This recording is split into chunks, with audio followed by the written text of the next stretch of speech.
So I read your book cover to cover. I think I started it in the bar. I read it for 2 hours and then finished it on the plane or something on my way home. And I know because I was neurotically texting you because I was destroyed and heartbroken and like just it was brutal. I called my ex-husband. I screamed at him, told him it was all his fault, and he was like, "That is your situation and your shit. You have to get over it."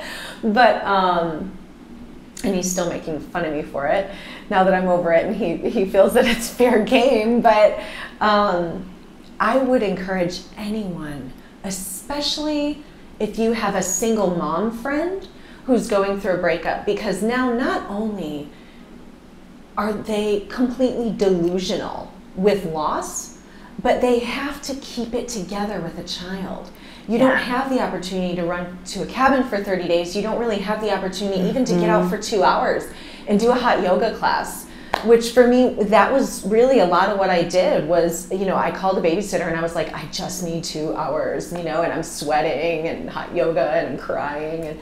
But it's so much harder for single moms. I would encourage everyone to pick up your book just for the very, you know, fact that you can be a really great friend and sister to your friends.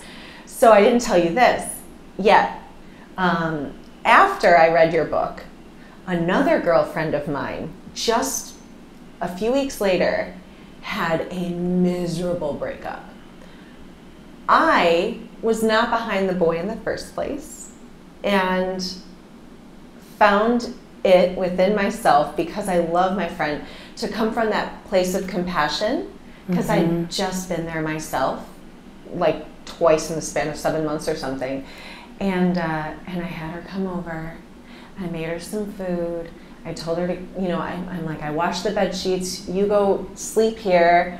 I'll sleep in the toddler bed with my kid. You need to be around people who love you and support you. But it was unbelievable to see the way that she was able to handle her heartbreak, as opposed to me alone, you know, in the bar sucking down way too much rosé.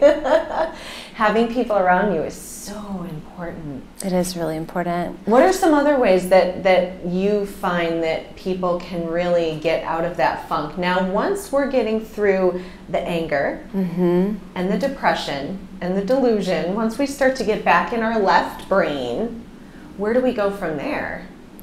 So once we have a little more sanity, God willing.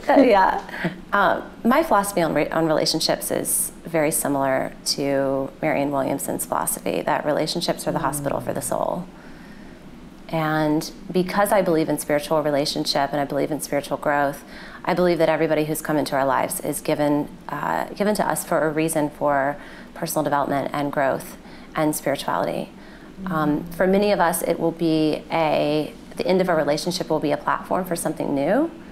Exactly what's happening for you, Stephanie. You know, I want to give you huge props and commend you greatly, because you're using the pain of your relationship and turning it into the power that you need to launch and make moms wear capes thrive and help other women.